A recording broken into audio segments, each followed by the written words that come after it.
you amazing artists. So this video that I'm about to post is a speaking engagement that I did on creativity blocks, and things that you could do to help you when you're going through a creativity block. It's not the best quality video and the sound kind of sucks, so I'm actually a little embarrassed to be posting this, but there's a lot of really cool stuff in there and I wanted to share it with you guys anyway. Hope you enjoy it as much as you possibly can. I gotta admit, I was a little bit nervous coming over here because I'm gonna talk about creativity to a room full of creative people. What I'm hoping to do is share at least what I believe is what happens whenever we run into a creative block, and what it is that I do in order to get out of that creative block. I do create a lot of work, and in order to be able to create a lot of work, I have to constantly be searching for ideas. I can't wait for inspiration to hit me. They're just weird, eccentric things that I do.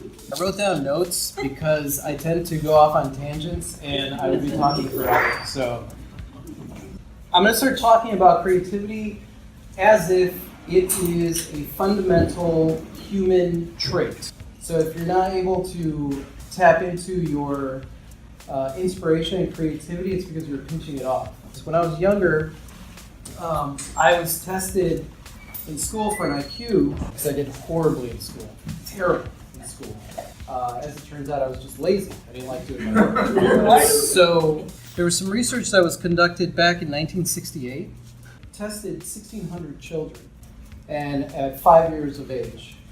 And what they found out was that 98% of them were creative geniuses when they were 15 years old, and the percentage went down to 12%. So basically, their creative IQ, as they were going to school, started to diminish.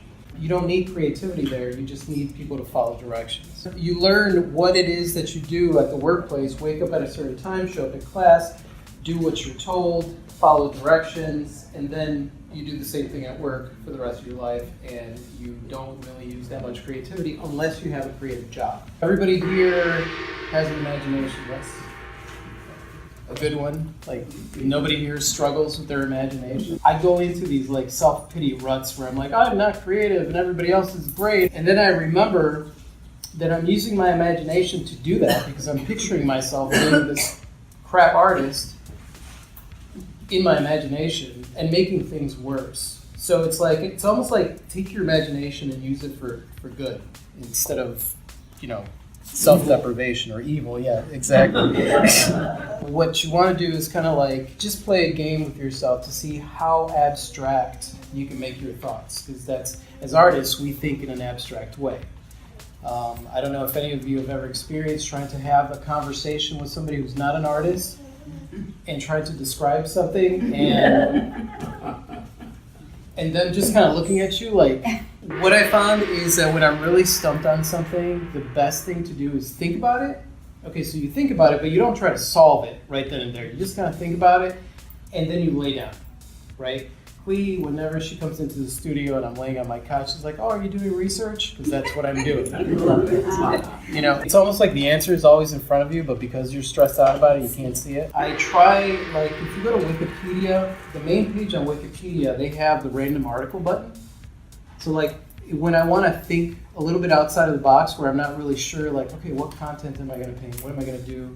I'll go there and see what article comes up and read the article and see if something gets sparked out of that. It just kind of throws a pattern interrupt into your day, which is really, really important when it comes to creativity, because a killer of creativity is just stagnant repetition, doing the same thing every single day.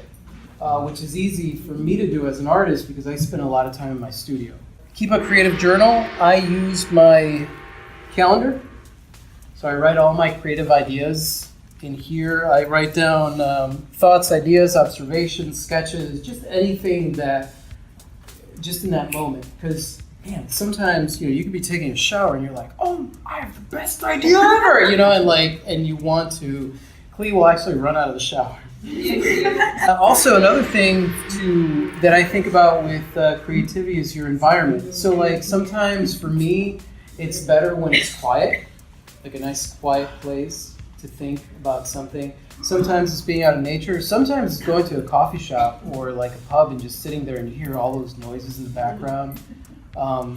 Sometimes that really, really works for me. So it's just taking a look at your environment and seeing if it works at that moment and being willing to step out of that and go somewhere. Set arbitrary constraints. This is always fun for me. So it's like an arbitrary constraint is like draw a new kind of landscape and only use different shades of red, or draw a new kind of face and use the skin tones backwards. It's always challenging yourself to do something that you wouldn't do, maybe the opposite of something that you would do. So instead of like small, concise brush strokes, maybe big, wide, wild brush strokes. Another thing is allow yourself to be bored. Turn off the TV, get off the phone, get off the computer. Just, that is a big, huge issue for me. Like I can't sit on the couch and if my phone's there, like there's almost this like impulse to like grab my phone. Best to disconnect when it comes to creativity. You're not going to find it online. I know a lot of young artists that go online and they look at a lot of people's artwork to try and find inspiration, and that is the worst place to find inspiration. It's great to look at the masters and look at some of their work and be inspired by other people's work, but you really truly find inspiration by experiencing life, and you don't experience life by sitting in front of a television set or a computer or a phone. Do some random coloring. Grab a coloring book and draw outside of the lines. There's nothing like getting the juices flowing, like working on something. It doesn't matter what it is. One of the issues that I ran into pretty quickly was that as an artist, I wanted people to take me seriously as an artist. And basically what happened was the more I became an expert, the less creative I got. Because I wasn't pushing boundaries. When I first got into it, like I started at the Golf Breeze flea market. Nobody was taking me seriously, and then all of a sudden I started to get a following. And now it's like, oh wait, I'm an artist. And then I was doing the market, and then I had a huge art show, and then I come out in the newspaper, and then this happens, that happens, and now I'm walking around and I'm like, I'm one of the artists, You don't know who I am? What do you mean? What ended up happening was I fell into a very rigid rule system of what it meant to be me, Rafi, the artist. Not the fun-loving, creative guy that got to there, who pushed all the boundaries and did stuff with paint that you're not supposed to. I now had rules that I had to follow because this is the kind of art that I create, this is the art that I should create. This is the art that is popular, this is the stuff that I should create. And it became too difficult. Luckily, I was self-aware enough to realize that sucked really bad and decided that, no, I'm just going to create what I want to create, and if people love it, they love it. If they hate it, they hate it. I don't care if anybody takes me seriously. I paint all day. That's what I do for a living. Really, I get to play with paint, splash stuff around. I'm not going to take myself seriously. Always challenge yourself. Obviously, I'm sure all of you guys know that. Challenge yourself. Do stuff that you don't know how to do. If you do see somebody else's art and you see something amazing that you love about it, at least one section of it, but you're like, I have no idea how he did that. Challenge yourself to figure out a way to do it, or do it better, or do it your way. I always do that. I'm constantly doing that.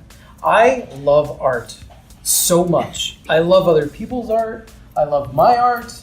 Even the crappy pieces that I have hanging up on my wall that I created 6 years ago that I'm like, man, this is bad.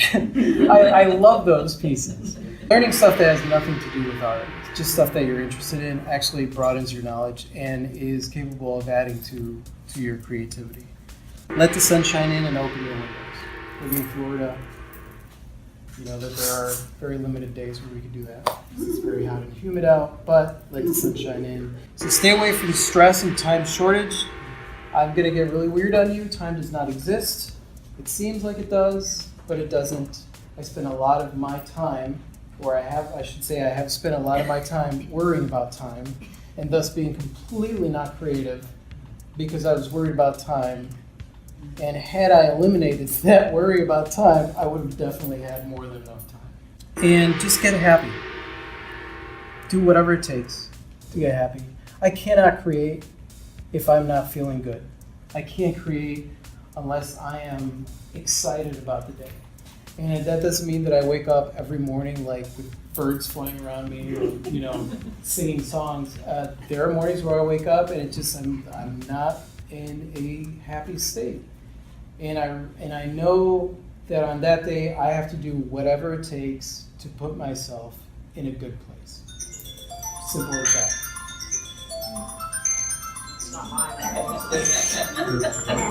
As you can see, actually I was like, get happy.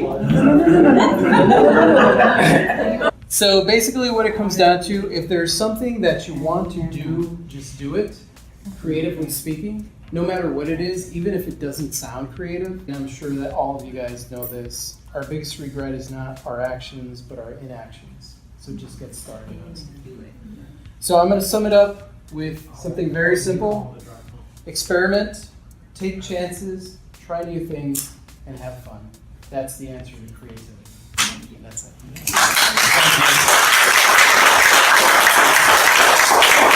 And as always, if you have any questions for me or any comments or anything like that, just leave them in the comment section below. If I haven't gotten to your question, please be patient. We are heading into our busiest time of year, so there is a lot of stuff just coming out of the woodwork. So I might actually be doing a video on time management because